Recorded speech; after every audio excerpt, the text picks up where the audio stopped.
I broke down. Dubai had a plan. There's a picture of Dubai, and I speak about the UAE in general, but we'll speak about Dubai. There's a picture, and this picture, matter of fact, if I can find it now, I'll send it to you, Noble, so you know, so you know what I'm talking about. There's a picture of Dubai. Oh, damn. Nah, I can't even find it. You do post. You do post. Ah, I got it. I got it. I'm sending this to you now, Noble, yeah? Blessed. And On this is here just to or back up what I'm gonna say now. So look at that on your WhatsApp. Yeah. okay. That's Dubai in 1960, and then the second picture is Dubai in 2019. Can you see it? Okay. Can you see that? Yes. Can you see that? Yeah. Yes. All right. Yes. So what Dubai did, they got oil, had oil, but oil, as you know, is not going to be as valuable as it was previously, what it's going to be in the future. As the world's moving forward, you can see that cars are going electric, all this stuff, things are changing. There's a lot of different ways to run things now. Oil, it's not just oil anymore. So Dubai have known this for a long time. Yes. I would actually say they knew this probably before that first picture was taken. So they had a plan. Dubai had a plan to turn their place into like the capital of the world almost. And how were they going to do that? They built one of the best airlines in the world. If you notice, they put a lot of money behind the airline. So the Arsenal kit, if you're watching the States, a lot of people are sponsored by Emirates. Yep. They invested heavy in the A380, you know, those triple-decker planes. Yes. They invested heavy in American culture. So when you go to Dubai, you see Starbucks, McDonald's, KFC, and not to mention all of the Italian designers, all of the super malls, the buildings, the attractions. They're building up Universal Studios now. So what I'm trying to explain is they had a plan to bring everyone to that place. So when the oil started to die down, the state can still survive. Tourism. Yeah, tourism. And that's what they did now. Dubai, I would say, is the capital of the world now, in terms of everyone goes there for like all these Americans, Canadians, British people, everyone goes there and they put money behind these events to get people to buy into the idea of Dubai. Yes. So Mayweather can go to them, and a little idiot fight like that, they're probably getting paid millions for that because they want those names. Dubai. There's men who are just exclusively fighting in Dubai.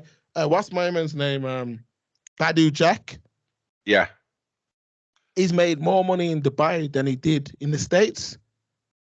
So I'm just showing you that Dubai had a plan and that plan worked. So that's why I say to people, if you look at that 1960 pic, any community can look at that and understand that things can change.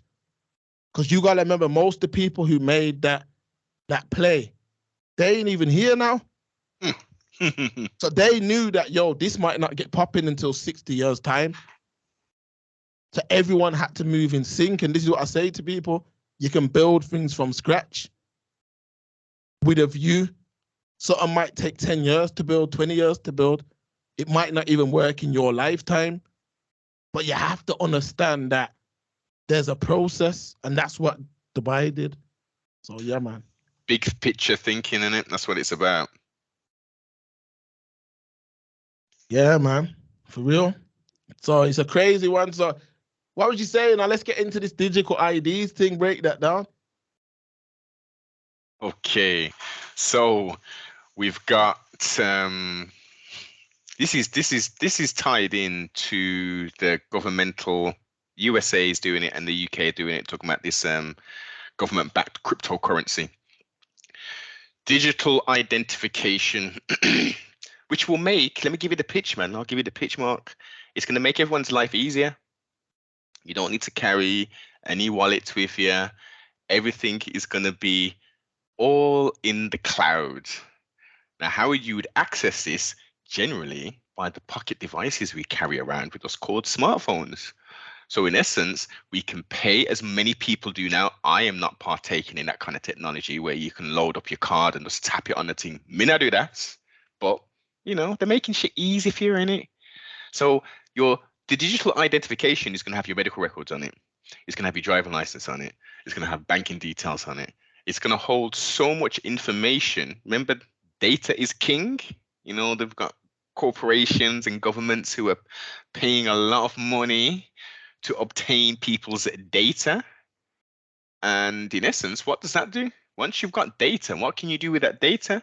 You can then analyze that data and forecast and understand what people's shopping habits, what their spending habits, what their likes are, where they spend. And you can encourage, you can restrict, you can manipulate. Now, this is now where we're going into the interesting territories, digital ID. Once this potential idea is manifested in the physical, it's almost like what SkyNet is real. There's no turning back from this. So you post something on Twitter, and that's linked to your digital identification, and you're talking something which is not necessarily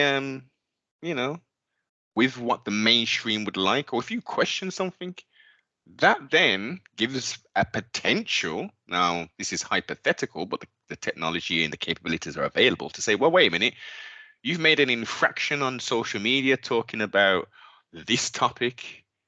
We're now going to, limit your access. You can only drive 50 miles within your home radius, which then links onto the smart cities digital identification, which will then play a part in that, where we've got 50-minute cities where you can, in essence, go from your home to your shopping to your place of business with all in a 15-minute circle. Electric vehicles, the ownership of said electric vehicles. This, again, I'm going real big picture, and we can break it down in more detail, but this goes into the ownership combustion engine vehicles. They're going to be stopped made at a certain period of time. It's very, very soon. The lithium batteries, where does that come from? Where is the lithium mined from? Africa.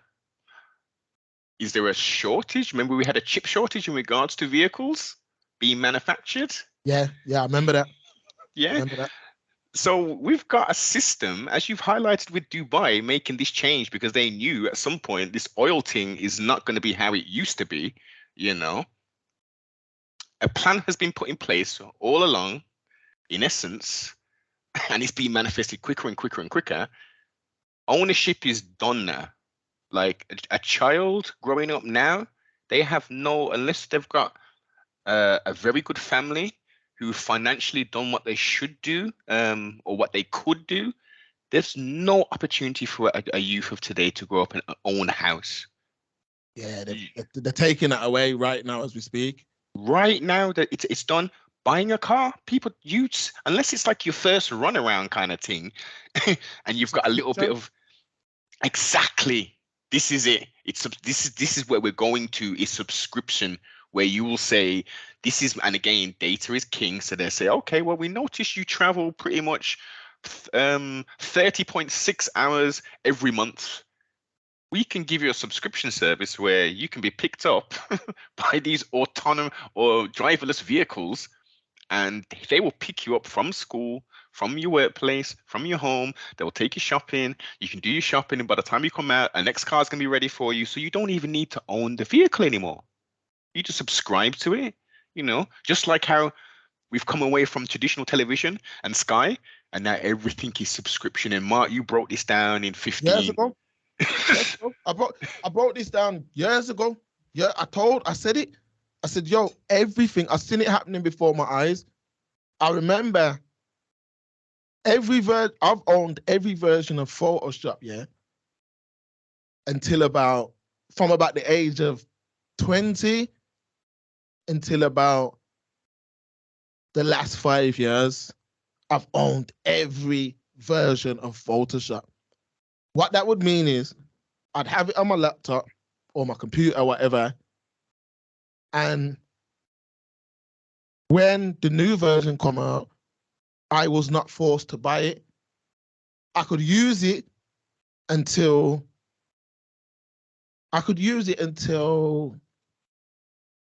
there were features that I needed. Now you ain't got no choice. It's subscription based. That's it. Every month, 20 quid. Not only that, streaming software, if you notice, you can't buy Zoom outright. There's a cost every month. Same thing now with vehicles. This is why I say that we needed to get with the program from a long time ago with how things were going. Now, I'm not saying that you have to subscribe to these things, but you have to understand the way how society is going. Cars ain't worth nothing no more. They're not. The days of, yo, I got my car and you're going to hold on to that car and until you're ready. They're forcing people now. Yeah. They're forcing people's hands. Like, look at even in Brum. Yes. We were speaking about this years ago. Clean air. I know London, guys. I know you, man, have ULEZ. congestion charge. We got the ULEZ and the congestion and the road. Well, build on the Birmingham thing first, and then we'll go to London. All right. So in Brum, you got clean air. So you're actually at a disadvantage owning an older car because you can turn around and say, I'm not going to get no new car here. All right, safe. You still have to pay that money every time you go through, bro. And they've strategically mapped it out. Yes. That if you try and go around it, your journey is going to be long. So that's what it is now. Like, that's it. And then how they're going to get you now is they'll bring the price up. So I know it started off as £8 a day. That can be £15 a day in a couple of years. Yes, very quickly.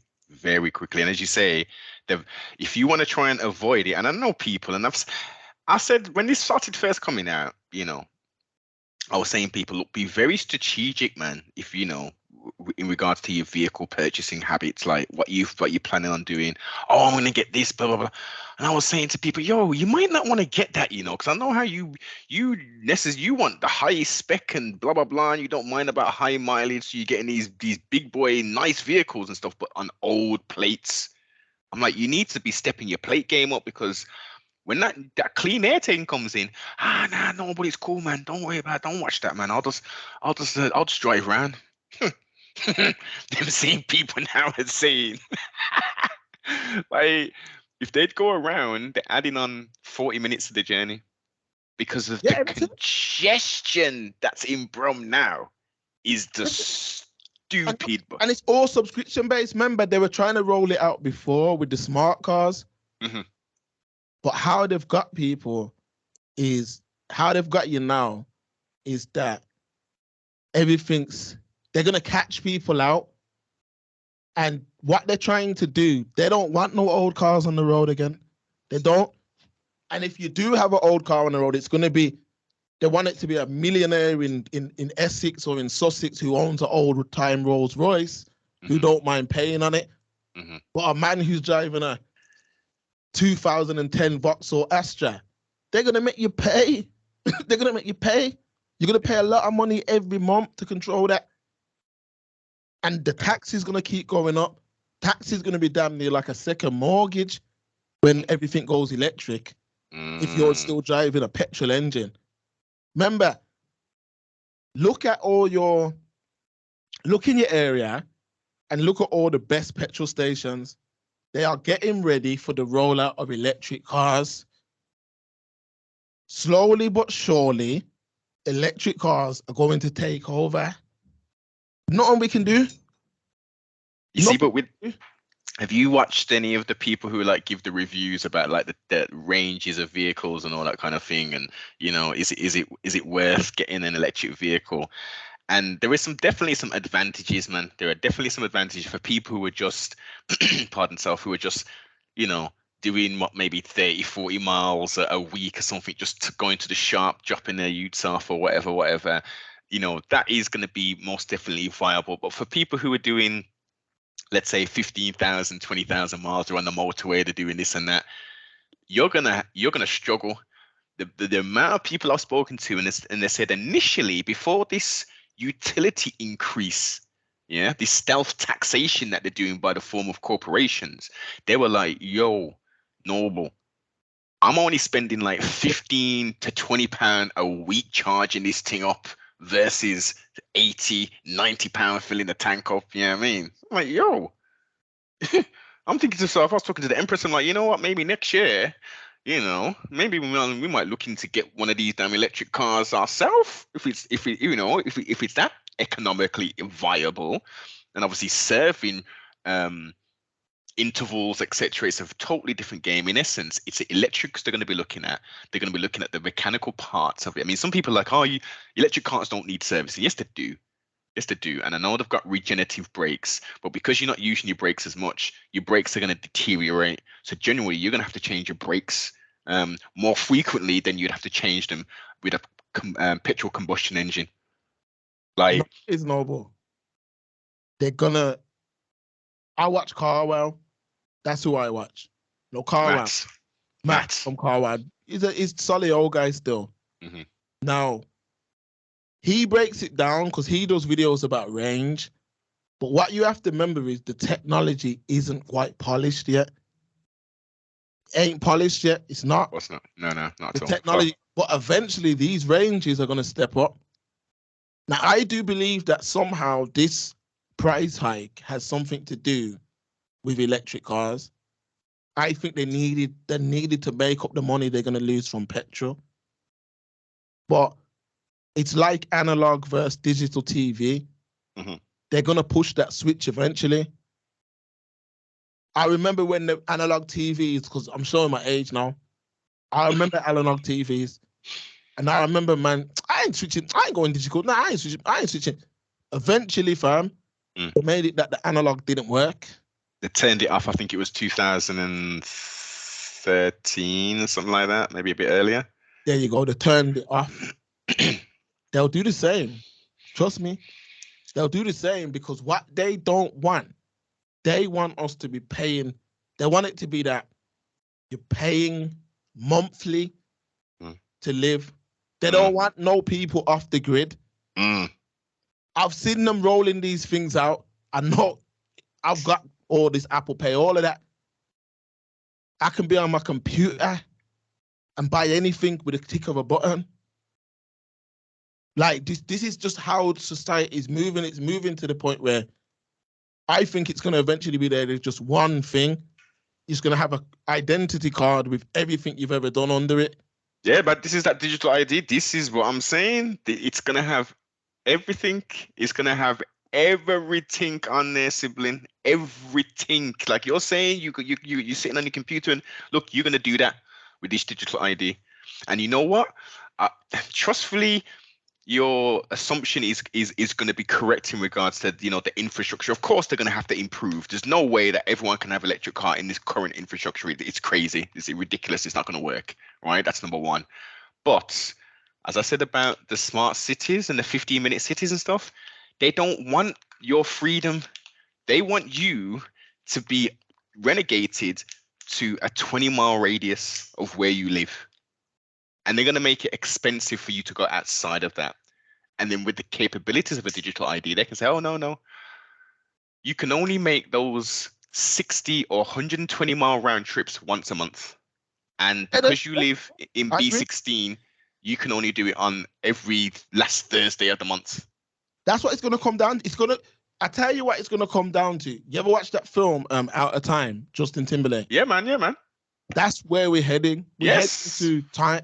We're doing it now, but we're just doing it in a different way. But you're gonna have to buy time eventually. you're going to need to buy time, because everything's subscription based. That is the best way for any company to make money now.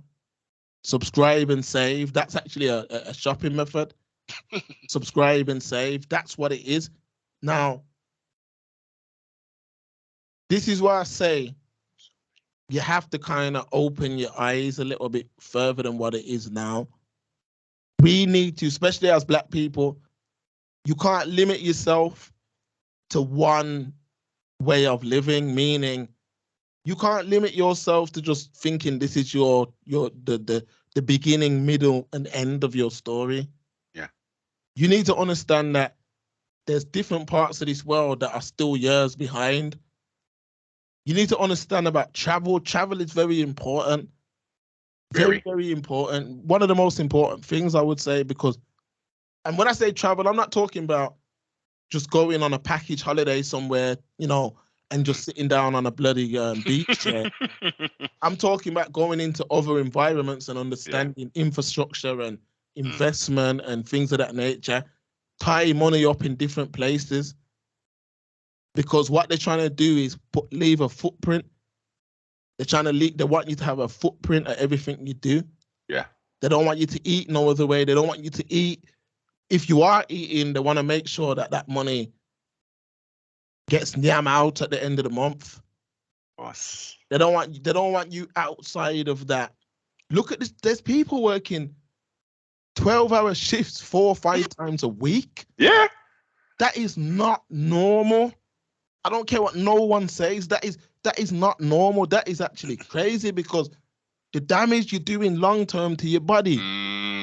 Like, even just when you eat food and it has to go through your system, yes, your body needs rest. Don't listen to these foolish American rappers and all that.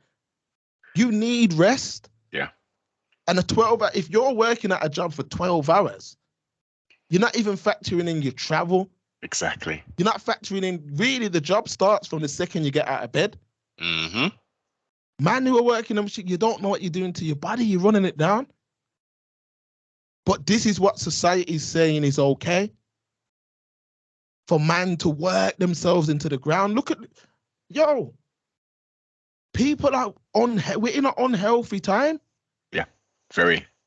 Like, just think about it. If you think about food, like the majority of the food, like, look, we're just in a time where everything is just processed, battering your insides, but because people ain't even got the time. People are literally just working, and this is what I'm telling you, you waste time.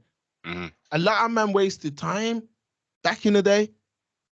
A lot of men wasted time. A lot of people never invested in certain things. You have to.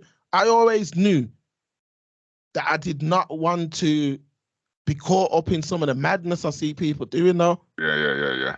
Like, I see people just putting in all this work, and when I really check it out, I'm like, you're not gonna live any better of a life than a person who's not doing that.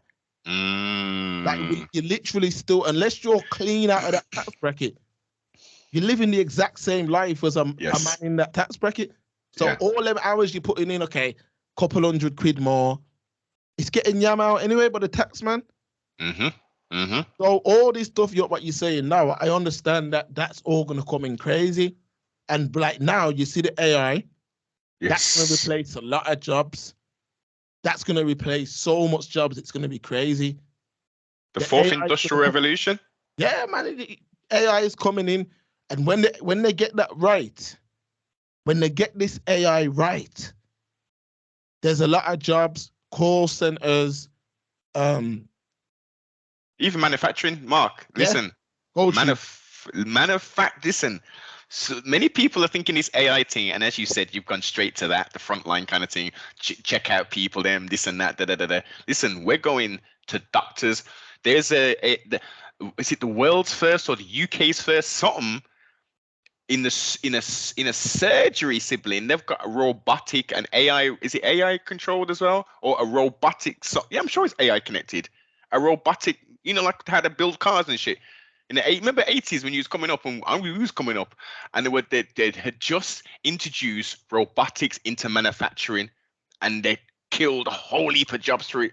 But that kind of technology is being utilized now in the medical field, and they've got, as part of the surgeons, they've got a mechanical robot that's going to help them do their surgery. There you go. Well, look at the films. Look at the if you go back and watch Passengers, all these different films, even down to like Alien Covenant and all them kind of promiscuous. When the person's sick, what do? They jump inside that pod thing, and it just scans their body and says, "Okay, you need surgery." Boom, boom, boom, boom. In Prometheus, the woman gave herself a C-section. Yes. If you watch Prometheus, and what I'm saying, I know it's a film because there's films where man are flying and all that, but what I'm saying is, go back to the technology films of the 90s. Oh gosh. Tell me that tech ain't here now. Go back to the tech films of the 90s where people were swiping and doing all that. Yes. Look at the new displays and stuff. It's all going that way. So naturally, even with your ID and all that stuff, it's going that way. Like, look, they're locking off. They're gonna lock off, I believe, physical driving licenses. They're gonna get turned into digital soon. Yep. You know, like that thing you got on the iPhone, the wallet. Mm-hmm. Even your cinema, even your plane tickets. Yes. Well, look, sibling. If I'm flying now, I don't need no physical ticket. Which is, listen. So where's the discount, sibling? Remember, you just, we're talking up until like early thousands. You'd make the booking, and then about 10 days later, in the post, Thomas Cook, Virgin, whoever, the envelope would come and you'd have your tickets on there. And at that point, you'd think, oh shit, look, they spelled the name wrong here, or da-da-da. Oh no, that's all confirmed, Jim, and proper. Yeah. Now, as you say, you get some PDF thing that you got to print your own tickets off at your own expense. Yeah. Some who listeners, put it in the comments. How many people got printers in their house? Because I don't know many people who got printers in their house. Then what does that mean? That means then they got to go out to one of those internet cafes or whatever. You know what I mean? Do Orange still have the Orange shop in town where you can go on the internet and stuff? Cherry Street. Nah, I think even the internet cafes are kind of dying down. You'd have to go somewhere like a print shop to do that. Yeah, you see what I'm saying? Because even them kind of, you remember like Office and shops like that? Yes. The internet's killed all them shops. Remember Staples in Aston? Staples, yes. Done. Buy certain things. You know, all that, it's all internet now. Amazon is the new, and think about it, it's a one-stop monopoly. It's a one-stop shop monopoly. You can go on Amazon and buy anything. But what it does is it kills the specialist. Yeah. Kills competition. The wealth. And what I'm basically saying to you is, take away Amazon, there's a lot more ways to eat. So what I'm trying to say is, it's monopolies. The future, they know that in 50 years, where the wealth's going to be generated from. They understand this. That's why I'm saying that a lot of people are wasting time. You have to understand the next 10 years, the direction you should be pushing your kids in. Children. The direction you should be pushing them in to do. There's areas that will be feasible in the future. There's areas that are gonna require human hands in the future, but you have to know that. Like I said, drone pilots, that's going to be a big career in the future. Mm-hmm. Because drone pilots are going to be the future of delivering packages. And those drones for the first few years will be controlled by pilots. Mm-hmm. They'll 100%. At a computer screen. Yeah. Or because they have to man these things, but